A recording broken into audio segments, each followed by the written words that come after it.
तो का हाल बा, ठीक है ना। तो चलिए शुरू करते हैं। तो बिहार के लाला लोग, शुरू करें हम। आज का लेक्चर है दो चर वाले रेखीय समीकरण, क्लास 10th के मैथ का चैप्टर नंबर 3। भाई चैप्टर वा कौन लिख दिलवा दो भाई, इसे गलती कर देता है, गलती कर देता है। बताइए चैप्टर 3 लिखना चाहिए, उसको चैप्टर 2 का दिया है। बताइए पहले गलती किया कि नहीं। कोई दिक्कत है, 3 हो गया। यहाँ पे चैप्टर सही ठीक है। तो चैप्टर 3 दो चर वाले रैखिक समीकरण है और इसको हम पढ़ने वाले हैं। तो जो दो चर वाले रैखिक समीकरण का आपको कुछ फॉर्मूला दिया जाता है, तो उस फॉर्मूला को अगर याद है तो अच्छी बात है, नहीं तो कोई बात नहीं। हम यहाँ पे एक एक करके फॉर्मूला पढ़ाते चलेंगे, ठीक है ना मेरे दोस्त। उसके लिए आपको एनसीईआरटी बुक अगर डालोगे ना, तो आपको मिल जाएंगे कौन आपको समपाती है, कौन समांतर है, किसका एक हल होता है, किसका अनेक हल होता है, किसका कोई हल नहीं होता, ठीक है ना। इस प्रकार से आपको देखना पड़ता है प्रतिच्छेदी कौन होता है, संपाती कौन होता है, समांतर कौन होता है। इस प्रकार से आपसे पूछता है और एक क्वेश्चन ही रहता है। चलो क्वेश्चन को शुरू करते हैं, फिर आपको समझाते हैं बिहार बोर्ड के मेरे दोस्त। चलो, तो सबसे पहला क्वेश्चन आपके सामने आया क्या, देखिए मेरे दोस्त। तो सबसे पहला क्वेश्चन आपके सामने रहा यह कि एक समीकरण दे रखा है और समीकरण दे रखा है, पूछ रहा है कि 6x-2y प्लस 9 इक्वल टू 0। क्योंकि दो चर वाला इसलिए क्योंकि x एक चर है, y एक चर है, ठीक है ना। और एक दे रखा है और 3x-y प्लस 12 इक्वल टू 0। आरेख दो सरल रेखाएं हैं, ये दो आरेख है जिसकी दो सरल रेखाएं हैं, जिसमें यहाँ पे यह कंफर्म नहीं कर रहा है मेरे दोस्त कि यह जो आपको रेखा है वो किस प्रकार का रेखा है, संपाती है, समांतर है, केवल एक बिंदु पर प्रतिच्छेद करती है, इनमें से कोई नहीं। तो कैसे पता करेंगे, तो पहले इसका चेक करेंगे। तो कौन होता है क्या, मैं ऑलरेडी पढ़ा चुका हूं, मैं फिर से एक बार देता हूं। अगर A1/A2, इस चीज को आप नोट डाउन ही कर लो मेरे दोस्त, नोट डाउन कर लोगे बहुत काम आने वाला है, ठीक है ना। A1/A2 not equal to B1/B2। अगर ये बराबर B1/B2 नहीं है, ठीक है, अगर A1/A2 बराबर B1/B2 नहीं है, तो ये प्रतिच्छेदी होगा। इसका अगर आरेख खींचा जाएगा तो प्रतिच्छेदी होगा। क्या होगा, प्रतिच्छेदी। और साथ में क्या होगा, प्रतिच्छेदी के साथ साथ यह होगा मेरे दोस्त, केवल एक हल होगा। भाई किसका कॉल आने लगा भैया, केवल एक हल होगा इसका। क्या होगा, केवल एक हल होगा। साथ में क्या होगा, संगत होगा। क्या होगा मेरे दोस्त, संगत होगा, संगत होगा, ठीक है ना, संगत होगा। ऐसा जब भी मिले A1/A2 equal to not equal to B1/B2, तो संगत होगा, प्रतिच्छेदी होगा और एक हल होगा, ठीक है। और अगर सेकेंड कंडीशन होता है कि A1/A2 equal to B1/B2 equal to C1/C2, अगर यह चीज मिले A1/A2 B1/B2 C1/C2, तो क्या होता है, यह बेसिकली होता है संपाती। इसका आरेख खींचेगा, संपाती मिलेगा। कैसा मिलेगा, संपाती, संपाती मिलेगा। साथ में इसका क्या होगा, अनेक हल होगा।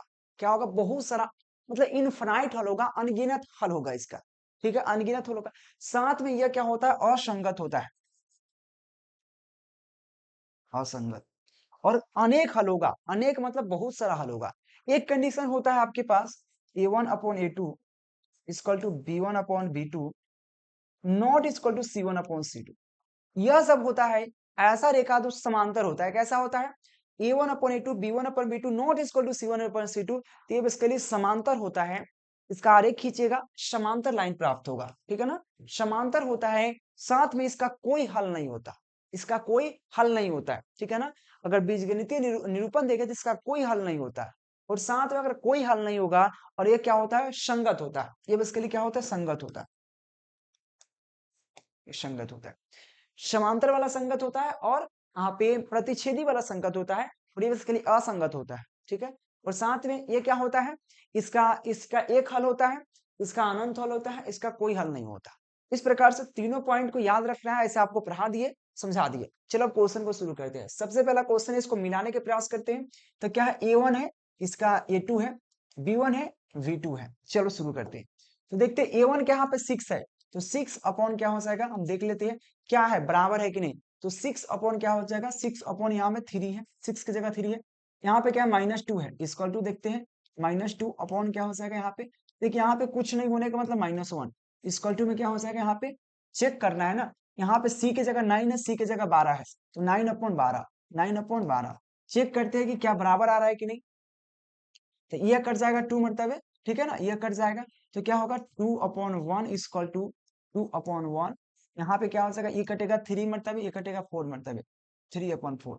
अब बताओ मेरे दोस्त क्या बराबर है, तो ये इसके बराबर है, लेकिन यह इसके बराबर नहीं है, यानी कि क्या होगा a1/a2 b1/b2 बराबर है, लेकिन नॉट इक्वल टू c1/c2, यानी कि यह समांतर होगा। क्या होगा, समांतर, समांतर होगा। साथ में समांतर के समांतर होगा, कोई हल नहीं होगा इसका, क्या होगा, कोई हल नहीं होगा, कोई हल नहीं होगा,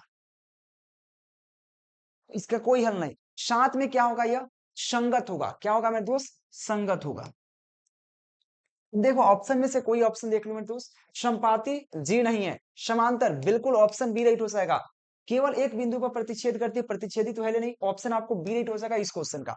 बनाने का प्रोसेस समझना है, अगर 100% बनेगा। चलो नेक्स्ट क्वेश्चन देखता हूं। नेक्स्ट क्वेश्चन है, यदि रेखा, समझिएगा इस चीज को, बहुत प्यारा सा क्वेश्चन है। यदि रैखिक समीकरण का युग्मन संगत है तो उसके द्वारा निरूपित रेखाएं होगा। संगत किस किस में होता है, संगत जो होता है मेरे दोस्त,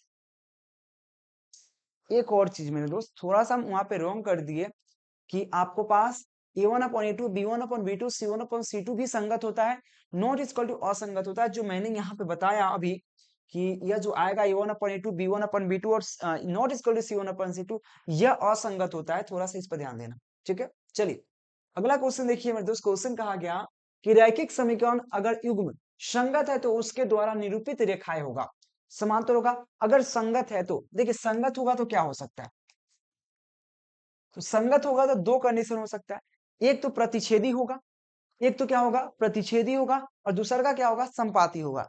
तो प्रतिच्छेदी होगा और संपाती होगा, या तो प्रतिच्छेदी होगा या संपाती होगा, यानी कि ऑप्शन क्या हो जाएगा, डी राइट हो जाएगा। क्योंकि संगत में दो कंडीशन होता है। संगत तो कौन कौन होता है, तो एक होता है a1/a2 is not equal to b1/b2, संगत के लिए। साथ में एक होता है a1/a2 equal to b1/b2 equal to c1/c2, ये आपका दो, ये भी संगत होता है, साथ में ये भी संगत होता है, और साथ में ये क्या होता है, संगत होता है, ये प्रतिच्छेदी होता है, ये प्रतिच्छेदी होता है। और ये क्या होता है, ये संगत के साथ साथ संपाती होता है। क्या होता है, संपाती होता है, ठीक है, इस पर ध्यान रखना है। तो यह क्या हो जाएगा, ऑप्शन आपको डी रेट हो जाएगा 2 नंबर क्वेश्चन का। अगला क्वेश्चन देखते हैं मेरे दोस्त, एक एक करके पढ़िएगा, समझ में आना शुरू हो जाएगा। 3 नंबर क्वेश्चन आपके सामने है कि दो चर वाले रेखिक समीकरण दे रखा है एक्स वाई, तो रैखिक समीकरण दे रखा है, उसमें कह रहा है A X plus B plus C equal to 0, तो वास्तविक संख्याओं का समुच्चय कितने हल होगा। अगर कोई भी समीकरण दे रखा हो, एक समीकरण दे रखा हो रैखिक समीकरण का, उसका अनंत हल होता है, अनगिनत हल होता है, ठीक है। लेकिन इसमें क्या, अगर समुच्चय के कितने हल होंगे, तो इसका समुच्चय का कितने हल होंगे, तो इसका अनगिनत हल होगा, यानी कि ऑप्शन आपको डी राइट हो जाएगा, इनमें से कोई नहीं। क्योंकि क्या हो जाएगा, बाप रे कोई कॉल इतना कर रहा है ना बेहुदा की तरह। याद रखना इसका क्या होगा, अनंत हल होगा। कोई अनंत इसमें ऑप्शन में है तो नहीं है, तो ऑप्शन आपको डी राइट हो जाएगा। ये भी क्वेश्चन 2021 के एग्जाम में पूछा गया है, ठीक है ना। पागल की तरह कॉल कर रहा है ना, कॉल करने का भी ढंग होता है भाई।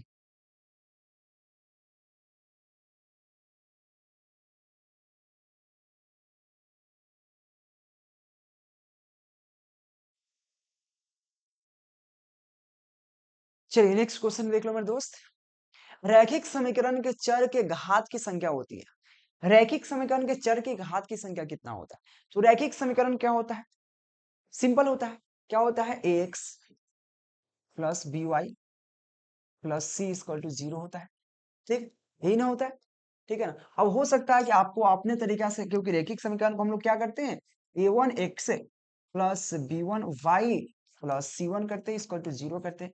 एक होता है a2 x plus b2 y plus c2 equal to 0, ये तो होता है रैखिक समीकरण। इसके घात की संख्या कितना होता है, ये पूछा गया। तो इसकी घात की संख्या क्या होता है मेरे दोस्त, ये क्वेश्चन काफी महत्वपूर्ण क्वेश्चन है, अगर पता है तो बताने के प्रयास जरूर कीजिए। तो घात की संख्या की बात करें तो बताओ, एक्स का पावर कितना है, वाई की पावर कितना है।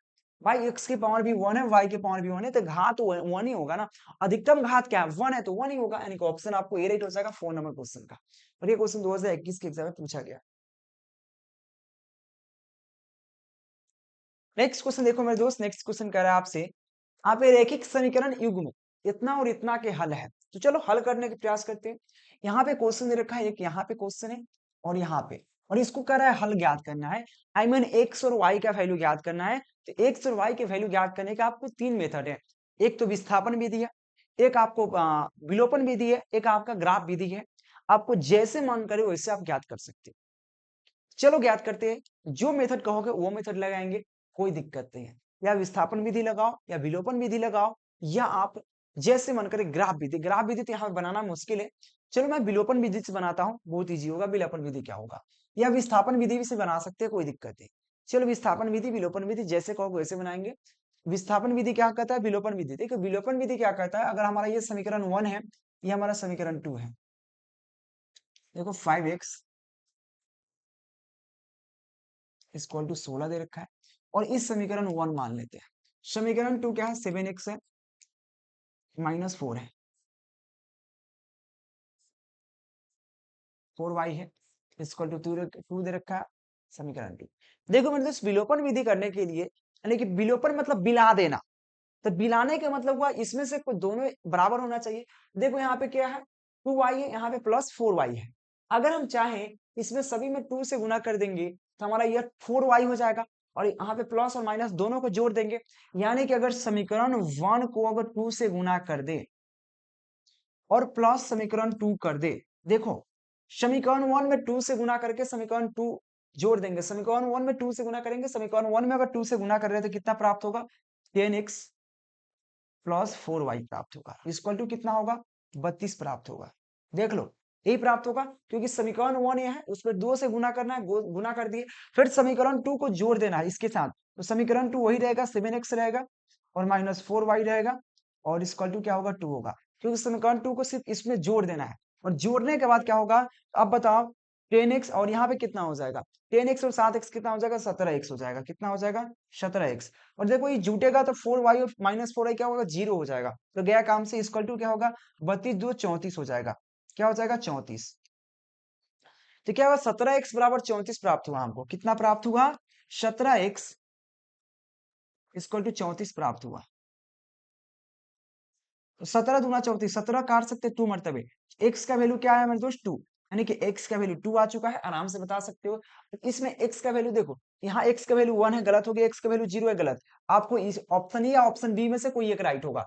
चलो अभी चेक करना है, y के वैल्यू ज्ञात करना है, क्योंकि x का मान आ चुका है। y का मान ज्ञात करने के लिए समीकरण 1 या 2 में x का वैल्यू डाल दीजिए, हो जाएगा। चलो 1 हम 2 में डालते हैं, 1 में डालते हैं, तो 1 में क्या हो जाएगा, x का वैल्यू डालेंगे तो 5 ऑलरेडी है, गुने क्या हो जाएगा 2, क्योंकि यहाँ पे x की जगह 2 डाल दिया, फिर प्लस है प्लस डालेंगे, 2 है 2 डालेंगे, y है y डालेंगे, इक्वल टू क्या है, 16 है 16 डालेंगे। 5 दूना 10, 10 जाएगा उधर, ठीक है। तो क्या हो जाएगा यहाँ पे, 2y इक्वल टू क्या होगा, 16 माइनस 10, हाँ है ना, क्योंकि 5 दूना 10, इधर प्लस में उधर जाएगा माइनस में, तो 2y इक्वल टू 16 माइनस 10, 16 में से 10 कटेगा, 6 बचेगा। क्या बचेगा, 6, किसके बराबर, तो 2y बराबर बचेगा हमको, 2y बचेगा बचेगा 6, और यह 2 से कट जाएगा 3 मतलब y का वैल्यू आया 3 और x का वैल्यू आया हमारे पास 2। ठीक है, x बराबर 2 y बराबर 3, जो कि ऑप्शन आपको ए में दे रखा है। 5 नंबर क्वेश्चन का ऑप्शन ही राइट हो जाएगा। हो सकता है तो आप इसको विस्थापन विधि, हो सकता है तो आपको अगर समझ नहीं आया तो इसके लिए आपको विस्थापन विधि समझना होगा, विलोपन विधि समझना होगा, ग्राफ विधि समझना होगा। ऐसे में एक एक करके सबको पढ़ाऊंगा, उसके लिए आप निश्चिंत रहना मेरे दोस्त। अगर ये समझ में नहीं आ रहा है तो आपको इस चीज को सीखने की जरूरत है, अभी कोई दिक्कत नहीं, अब सब्जेक्टिव में ऑलरेडी मैं पढ़ा चुका हूं। फिर भी ऑब्जेक्टिव इसी तरह से बनता है, प्रैक्टिस जरूरी है, स्क्रीनशॉट आप ले सकते हो। चलो मेरे दोस्त नेक्स्ट क्वेश्चन देख लो यहाँ पे। अगला क्वेश्चन भी उस सेम क्वेश्चन है, उसका वैल्यू ज्ञात करना है। अब मैं इसका विस्थापन विधि से ज्ञात करता हूं। देखो सबसे पहला समीकरण रहा आपके पास 3x minus 5y equal to 0 है। फिर आपके पास क्या है, इसको हम 1 मान लेते हैं।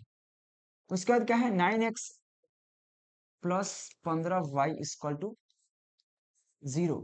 देखो एक चीज मेरे दोस्त, अगर चाहे तो इसका हम एक में से कॉमन काट सकते हैं। इस समीकरण 2 में से अगर 3 कॉमन ले लेंगे तो यहाँ पे बचेगा 3x और प्लस क्या हो जाएगा, 15 में से 3 घटेगा तो 5y, ठीक है, इक्वल टू 0 हो जाएगा। यह जाएगा उधर तो फिर भी 0, तो फिर क्या हो जाएगा 3x plus 5y equal to 0। यह समीकरण 2 प्राप्त हुआ। समझ में आया कि नहीं? मैंने क्या किया, जो आपका समीकरण 2 था ये समीकरण 3 कर देते, क्या दिक्कत।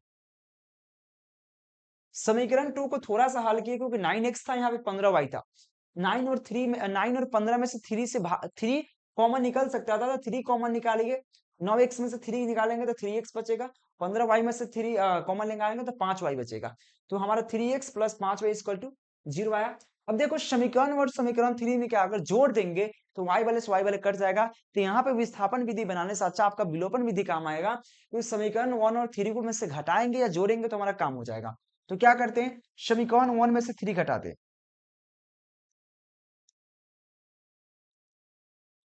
क्या कर रहे हैं, समीकरण 1 में से 3 को जोड़ते हैं। समीकरण 1 प्लस 2, समीकरण 1 क्या है, 3x minus 5y।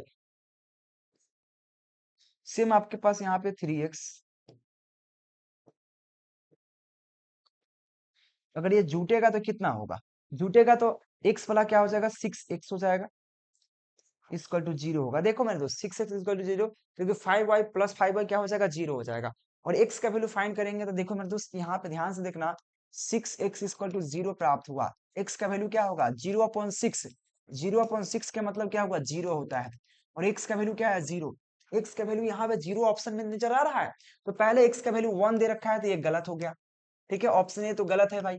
Option B देखो यहाँ पे 0 दे रखा है, तो चलो इस पर तो देख सकते हैं। और यहाँ पे क्या है, और x बराबर 3 दे रखा है, तो ये भी गलत हो गया। ऑप्शन बी और ऑप्शन डी में से चूज करना है भाई, आंसर क्या होगा। तो हम एक y का वैल्यू ज्ञात करते हैं, तो y का वैल्यू क्या है, समीकरण 1 या 2 में से ज्ञात कर सकते हैं। चलो समीकरण 1 में डालते हैं, तो 3 है, x का वैल्यू क्या है, 0 है, 0 डाल देंगे, माइनस क्या है 5y है, 5y इक्वल टू 0 डाल देंगे। तो क्या होगा यहाँ पे 0 माइनस 5y इक्वल टू 0। यहाँ पे देखो 0 तो कोई मतलब ही नहीं है, लेकिन minus 5y equal to 0। y का वैल्यू भी आपका 0 आ जाएगा, क्योंकि आपको -5 से अगर y में भाग दीजिएगा, 0 में भाग दीजिएगा, 0 प्राप्त होगा, तो x का वैल्यू 0, y का वैल्यू 0। देखो यहाँ पे x का वैल्यू क्या है, 0 और y का वैल्यू 0, यानी कि ऑप्शन आपको बी राइट हो जाएगा। और इसके अलावा सब गलत है, ऑप्शन बी राइट हो जाएगा। 6 नंबर क्वेश्चन का, इसमें नो डाउट। फिर दोस्त याद रखना, इसको जरूर आप प्रैक्टिस करने का प्रयास करना। मैं डेली क्लास दे रहा हूँ, याद रखें। चलो नेक्स्ट क्वेश्चन की बात कर लूं, अगर ऐसा क्वेश्चन आता है तो मैं विस्थापन विधि भी सिखाऊंगा, टेंशन मत लेना। देखिए एक रैखिक समीकरण के घात होता है, तो एक रैखिक समीकरण के घात क्या होता है, तो मैंने इससे उसका जस्ट पढ़ाया, 1 होता है। क्या होता है मेरे दोस्त, 1 होता है। बहुत इजी क्वेश्चन है कि एक रैखिक समीकरण का घात कितना होता है, 1 होता है। चलिए आगे बढ़ने का हम प्रयास करते हैं मेरे दोस्त। चलिए ऑप्शन आपको सी राइट हो जाएगा, 1 होता है। नेक्स्ट क्वेश्चन है, क्वेश्चन कह रहा है निकाय क्या है। देखिए क्वेश्चन आपसे पूछा गया यहाँ पे, युग्मपात समीकरण इतना का निकाय क्या है, इसमें ऑप्शन दे रखा है। तो मैं चलो सबसे पहले इसको चेक करते हैं, एक समीकरण यहाँ पे है, एक समीकरण यहाँ पे है। चलो यहाँ पे क्या हो जाएगा, a/a2, यानी कि 2 है a की जगह, तो 2 अपॉन क्या हो जाएगा, इसमें क्या हो जाएगा 4 हो जाएगा, इक्वल टू देखते हैं 3 है तो यहाँ पे 6 है, यहाँ पे y छूट गया, ठीक है ना। तो 3 अपॉन क्या हो जाएगा 6 हो जाएगा, इक्वल टू क्या हो जाएगा, यहाँ पे 5 है, यहाँ पे 9 है, 5/9 हो जाएगा। मैं चेक करता हूँ, ये 2 से 2 मरतबे कटेगा, ये भी 2 मरतबे कटेगा, यानी कि 1/2 इक्वल टू क्या हो सकेगा, 1/2 इक्वल टू क्या होगा, 5/9। यानी कि सीधा समझ में आया हमको क्या चीज, कि आपको a1/a2 not equal to c1/c2, यानी कि किस फॉर्मेट पे बैठेगा, a1/a2 equal to b1/b2 not equal to c1/c2, not equal to c1/c2। तो इसमें क्या होता है मेरे दोस्त, इसको जरूर याद रखिएगा। इसमें क्या होता है, इसका कोई हल नहीं होता इसमें। तो 8 का करेक्ट ऑप्शन बताइए मेरे दोस्त, 8 नंबर क्वेश्चन का, 8 नंबर क्वेश्चन का। तो ऑप्शन के अनुसार आप देखिए, तो ऑप्शन में देखिए, तो असंगत है, अद्वितीय है। तो असंगत किसके होती है, इसी का असंगत होता है। क्या होता है, असंगत। मैं बता देता हूं कि क्या क्या होता है। अगर ऐसा फॉर्मेट प्राप्त हो तो यह समांतर होता है। क्या होता है, समांतर होता है, ठीक है, समांतर होता है, असंगत होता है, तथा इसका कोई हल नहीं होता। क्या होता है, कोई हल नहीं होता, कोई हल, कोई हल नहीं होता है। अगर ऐसा फॉर्मेट प्राप्त हो a1/a2 equal to b1/b2 not equal to c1/c2, तो ये असंगत होता है, समांतर होता है और कोई हल नहीं होता। तो ऑप्शन तीनों में से कोई एक हो सकता है। असंगत दे रखा है, बिल्कुल ऑप्शन आपको ए राइट हो जाएगा। अद्वितीय हो नहीं सकता। यहाँ पे क्या है, अपरिचित रूप से अनेक हल, अनेक ना कोई हल नहीं होता इसका, अनेक हल की बातें नहीं है। साथ में इनमें से कोई नहीं, ऑप्शन ही नहीं, ऑप्शन आपको ए हो जाएगा। ये नंबर क्वेश्चन ऐसा जब भी देखे, ये तीन चीज कंडीशन बनता है, असंगत बनता है, समांतर होता है, सदा कोई हल नहीं होता। ठीक है ना। चलिए अगला क्वेश्चन की बात कर लेते हैं मेरे दोस्त। अगला क्वेश्चन आपके सामने पूछा गया कि के निकाय के मान के लिए समीकरण इतना इतना का संपाती है। संपाती कब होता है? संपाती तभी होता है जब a1/a2 b1/b2 c1/c2 होता है। संपाती के साथ साथ याद रखना, अगर आपको a1/a2 b1/b2 c1/c2, क्योंकि ऑलरेडी ये क्वेश्चन कह चुका है, मैं तो इस चीज को आप भूल जाओ, इसको मैं आपको क्वेश्चन में नहीं देगा मेरे दोस्त। ये क्वेश्चन मैं अपना लिए इसलिए उठा कर लाया हूं, यहाँ पे फॉर्मूला इसलिए लगा दिया हूं ताकि आपको ध्यान में रहे इस चीज को। ठीक है ना, क्योंकि अधिकतम बच्चे को फॉर्मूला याद नहीं होता। अगर आपसे क्वेश्चन कहा कि के का मान निकालना है, वैल्यू ज्ञात करना है, एक समीकरण दे रखा है यहाँ पे है और यहाँ पे, ये समीकरण के लिए, और ये समीकरण क्या एक प्रकार का कह रहा है, क्वेश्चन कहा गया ये बस के लिए समीकरण जो है क्या है प्रकार का, ये समीकरण आपका क्या है, समपाती है। और समपाती तभी होता है जब a1/a2 b1/b2 c1/c2 तीनों बराबर हो, तब हमारा समपाती होता है। ठीक है, तो समपाती क्वेश्चन कह रहा है कि भाई समपाती है, संपाति के लिए a1/b2 b1/b2 c1/c2 बराबर है। चलो गेट क्या करते हैं, तो x के यहाँ पे एक समीकरण है, एक यहाँ पे समीकरण है। ठीक है, तो a1 की जगह क्या हो जाएगा 1, तो यहाँ पे 1 होगा। x की जगह इसमें क्या है तो 1/2, 2 की जगह, और इक्वल टू, तो इक्वल टू b1 की जगह क्या है, b1 की जगह 2 है, तो b2 की जगह k है, b2 की जगह k है। ठीक है, इतना c1 के आगे लेने की जरूरत नहीं, अगर लेना चाहो तो ले सकते हो। c1 की जगह 7 है, वहां पे क्या 14 है। ठीक है, यही ना है, बराबर होना चाहिए। यानी कि हम किसी दो को ले लेंगे, इसको लेते हैं, तो इसको छोड़ देते हैं, इधर वाले को छोड़ देते हैं। ठीक है ना, क्योंकि ए वन अपन, क्योंकि के का वैल्यू ज्ञात करना है, तो क्रॉस मल्टीप्लाई करेंगे, के बराबर कितना हो जाएगा 2 2 4 हो जाएगा। क्या हो जाएगा, तो के का वैल्यू 4 आया, जो कि ऑप्शन आपको सी राइट हो जाएगा। ये क्वेश्चन 9 नंबर क्वेश्चन। तो समझ में आ रहा होगा जरूर मेरे दोस्त, क्योंकि आपके लिए काफी महत्वपूर्ण है। चलो नेक्स्ट क्वेश्चन देखिए यहाँ पे। देखिए आपको 10 नंबर क्वेश्चन कहा गया कि देखिए यहाँ पे भी क्वेश्चन है कि के किस मान के लिए समीकरण इतना इतना का मान समपाती रेखाएं प्रदर्शित होगा। क्वेश्चन सेम है, बशर्ते आपको यह चेंज हो गया, आपका यह चेंज हो गया, और क्वेश्चन करने का मतलब वही है। यहाँ पे क्वेश्चन नहीं ना दिया गया भाई, फॉर्मूला नहीं ना है, फॉर्मूला नहीं लगाया हूं, क्योंकि वहां अपने से लगाया गया था। आपसे क्वेश्चन सेम कहेगा कि के किस मान के लिए समीकरण इतना और इतना समपाती है, या समांतर है, या प्रतिच्छेदी है, तो आपको याद होना चाहिए संपाती किसके लिए होता है। तो संपाती अगर a1/a2 b1/b2 equal to c1/c2 हो। मेरा राइटिंग बहुत गंदा है, याद रखना, यह होना चाहिए तभी यह संपाती होता है। संपाती के साथ साथ क्या होता है, तो ये संपाती भी होता है, संपाती होता है, साथ में इसका क्या होता है, इसका अनेक हल होता है, इनफिनाइट हल होता है, साथ में क्या होता है, यह संगत होता है। क्या होता है, संगत होता है। इतना संपाती हल के लिए चलो चेक करते हैं। a1/a2 क्या है, 3 क्या हो जाएगा 6 हो जाएगा, इक्वल टू क्या होगा, यहाँ पे y है तो माइनस y है, यानी कि -1 होगा, b1 की जगह -1, यहाँ पे क्या है -k, तो -k इक्वल टू में आगे लिखो या ना लिखो, यहीं से काम चल जाएगा हमको। चलो आगे बढ़ेंगे तो क्या हो जाएगा, यहाँ पे यह k से माइनस माइनस कट जाएगा, k हो जाएगा यहाँ पर 3k हो जाएगा, या यहाँ पे यह कट जाएगा 2 मरतबे, तो 1/2 इक्वल टू क्या होगा 1/k प्राप्त होगा। क्रॉस मल्टीप्लाई करेंगे तो k का वैल्यू क्या आएगा, हमको 2 प्राप्त हो जाएगा। k का वैल्यू 2 प्राप्त होगा, यानी ऑप्शन आपको एरेक्ट हो जाएगा 10 नंबर क्वेश्चन का। ठीक है ना मेरे दोस्त, आगे बढ़ने के प्रयास करते हैं। बहुत मजा आएगा पढ़ने में, टेंशन मत लेना हम मेरे साथ। अगला क्वेश्चन आपके सामने है, रैखिक समीकरण के आरेख समांतर हो, अगर आरेख समांतर होता है तब रैखिक समीकरण युग्म का होता है। समांतर तभी होता है जब, याद रखना, a1/a2 v1/v2 not equal to c1/c2। अगर ऐसा सिचुएशन होता है, अगर ऐसा सिचुएशन होता है तब यह क्या होता है, समांतर होता है। क्या होता है, समांतर होता है। और आपसे क्वेश्चन क्या क्या कि दो रैखिक समीकरण के आरेख समांतर रेखाएं हैं, क्या है, समांतर रेखाएं हैं, और समांतर रेखाएं हैं तब रैखिक समीकरण का युग्म होगा। तो मतलब अगर समांतर रेखाएं हैं, अगर तो यह कंडीशन है, और जब ऐसा कंडीशन होता है तो यह क्या होता है, समांतर रेखाएं के साथ साथ इसका कोई हल नहीं होता। क्या होता है, कोई हल नहीं होता।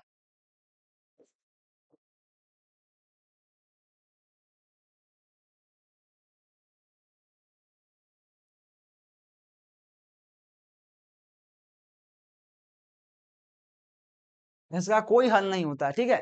साथ में क्या होता है, ये होता है असंगत होता है। क्या होता है? असंगत होता है।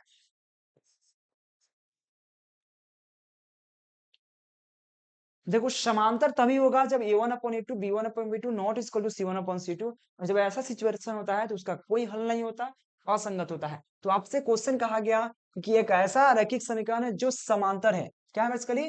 वह रैखिक समीकरण समांतर है, समांतर आरेख बनाता है। तो समांतर होगा तभी जब वो कोई हल नहीं होगा और उसी का असंगत होगा। तो क्या ऑप्शन है कोई हल नहीं? तो ऑप्शन ए राइट हो जाएगा। एक हल गलत, दो हल गलत, अनगिनत हल बिल्कुल। ऑप्शन आपको ए राइट हो जाएगा, कोई हल नहीं होता है। इस चीज को आपको समझना पड़ेगा दो चर वाले रैखिक समीकरण में। 12 नंबर क्वेश्चन आपको दे रखा है।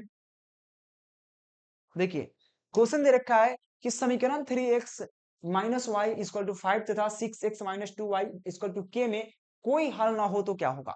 कोई हल नहीं होने के लिए आपको एक चीज कंडीशन होता है कि a1/a2 is not b1/b2 not equal to c1/c2। यानी कि आपसे पहले ही कर दिया कि इस जो क्वेश्चन है कि कोई हल नहीं है। यहाँ पे देखो कोई हल ना हो, कोई हल नहीं होने का रीजन होता है जब a1/a2 b1/b2 not equal to c1/c2। चलो देखते हैं यहाँ पे। तो यहाँ पे एक समीकरण दे रखा है, यहाँ पे एक समीकरण दे रखा है। तो सिचुएशन क्या बनेगा? 3 अपॉन क्या बनेगा? 6 बनेगा, इक्वल टू क्या बनेगा? यहाँ पे माइनस वाई यानी कि -1 अपॉन क्या बनेगा? यहाँ पे -2 बनेगा, equal to not equal to बनेगा क्या? 5/k। ठीक है, यह कटेगा 2 मरतबे तो कितना होगा? 1/2 इक्वल टू क्या बनेगा? ये कटेगा 1/2 मरतबे equal not equal to 5/k बनेगा। ठीक है। और ऑप्शन के अनुसार देखो, ऑप्शन के अनुसार जहां पे के है के वाला ही लेंगे ना, ई वाला तो ही लेंगे। तो इसमें से इस दोनों में से कोई एक ले लेते हैं तो क्या होगा? 1/2 नॉट इक्वल टू 5/k, क्योंकि के वाला तो लेना पड़ेगा। के का वैल्यू याद करेंगे, क्रॉस मल्टीप्लाई करके नॉट इक्वल टू 10, यानी कि के का वैल्यू आया नॉट इक्वल टू 10, यानी कि ऑप्शन आपको सी राइट हो जाएगा 12 नंबर क्वेश्चन का। ठीक है ना। अब बोलोगे सर आपने ये वाला क्यों लिया, अब ये वाला क्यों ले लिया, ये वाला क्यों ले लिया, इस वाला क्यों ले लिया? भाई ये तो सिर्फ अंक है ना, अंक का वैल्यू थोड़ी ज्ञात करना, हमको के का वैल्यू ज्ञात करना, इसलिए मैंने लिया। हो सकता है कि 5/k और 1/2 ले लिया है, लेकिन इसमें दिख थोड़ी रहा है 1/2, दो ये भी 1/2, ये भी 1/2। ठीक है, इसलिए आपको इस चीज को समझना पड़ेगा, आपको थोड़ा थोड़ा करके, एक बार में तो समझ में आने वाला है नहीं, इसलिए ध्यान देना है। अगला क्वेश्चन है कि दो चर एक्स और वाई रैखिक समीकरण इतना कि कितने हल संभव है? अनगिनत हल संभव है। कि अगर आपको कभी भी रैखिक समीकरण दिया जाए तो उसका अनगिनत हल होता है। ये क्वेश्चन जस्ट एक आया था, ऑप्शन आपको सिलेक्ट हो जाएगा। नेक्स्ट क्वेश्चन है समीकरण समीकरण युग्म इतना इतना का हल का है। देखिए अद्वितीय है। सबसे पहले इसको चेक करना पड़ेगा इस चीज में क्या चीज में फिट करता है। ये जो क्वेश्चन दे रखा है क्या चीज में फिट होता है। तो क्या होगा? a1/a2 यानी कि 2 कितना हो जाएगा? 4 है, इक्वल टू क्या होगा? 3 क्या हो जाएगा? 6 हो जाएगा, इक्वल टू क्या होगा? 5/15, 5/15। चेक करता हूँ, ये 3 से कटेगा 2 मरतबे, ये कटेगा 2 मरतबे, ये कटेगा 3 मरतबे। क्या होगा? 1/2 इक्वल टू क्या हो जाएगा? 1/2 इक्वल टू 1/3, यानी कि नॉट इक्वल टू है। यानी कि सिर्फ क्या इस सब बराबर नहीं है, यानी कि a1/a2 equal to b1/b2 not equal to c1/c2। क्योंकि यह 1/2 है, लेकिन 1/3 आ गया, यानी कि नॉट इक्वल टू सी। तो यह कब होता है? ये तभी होता है,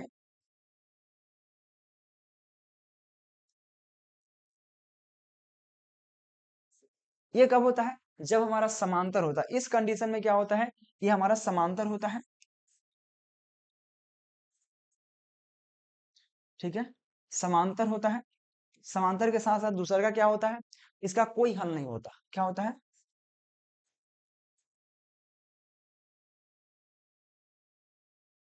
कोई हल नहीं होता, साथ में असंगत होता है। ठीक है, क्या होता है? असंगत होता है। अब बताइए क्वेश्चन 14 नंबर का करेक्ट ऑप्शन क्या हो जाएगा? बिल्कुल इजी है मेरे दोस्त, बताइए। साथ में क्या होगा? तो देखो यहाँ पे क्या हो जाएगा बताइए। समांतर इसमें ऑप्शन है, समांतर जी नहीं, कोई हल नहीं है, अद्वितीय, यहाँ पे अनंत हल नहीं, कोई हल नहीं, यानी कि ऑप्शन सी राइट हो जाएगा। देखो यहाँ पे ऑप्शन सी में दे रखा है कोई हल नहीं, क्योंकि आपको ऐसा कंडीशन बनेगा तो तीन कंडीशन होगा, समांतर होगा, कोई हल नहीं, असंगत होगा। ठीक है, इस चीज पे ध्यान देना है। नेक्स्ट क्वेश्चन आपके सामने क्या है? यदि रैखिक समीकरण का संगत असंगत है तो उसके निरूपण करने की रेखाएं क्या होगा? देखो एक चीज ध्यान में रखना, 15 नंबर क्वेश्चन कहा गया असंगत। असंगत कब होता है तो मैं आपको बता दूं, जस्ट ये अभी आया था असंगत वाला। ठीक है, असंगत तभी होता है, असंगत क्वेश्चन है जब a1/a2 b equal to b1/b2 not equal to c1/c2। और यह जब क्या है, क्वेश्चन कह दिया कि भाई यह असंगत है, असंगत होने के लिए यह होता है। और यह क्या क्या होता है, एक तो पहला समांतर होता है, यार एक समांतर होता है, साथ में इसका कोई हल नहीं होता।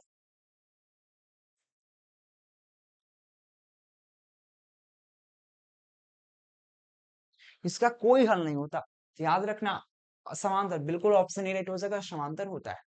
तो मैं 15 क्वेश्चन यहाँ पे क्लियर कर दिया। चैनल को सब्सक्राइब कर लीजिएगा। Board exam by Kundan sir आपके लिए 24 आवर्स हाजिर है। तो नंबर दिख रहा है, कंटेक्ट करके नोट्स ले सकते हो। टेलीग्राम ज्वाइन जरूर कर लीजिएगा मेरे दोस्त, क्योंकि ये 15 क्वेश्चन क्लियर हो गया। जो भी क्वेश्चन 15 क्वेश्चन और बचता है, क्योंकि 30-30 क्वेश्चन का मैं लेके आया हूँ सीरीज, ताकि आपको हर चैप्टर का 30 क्वेश्चन अगर पढ़ लेते हो ना, तो आपको एक भी क्वेश्चन बाहर से नहीं आएगा। 50 में 50 कर पाओगे मेरे दोस्त।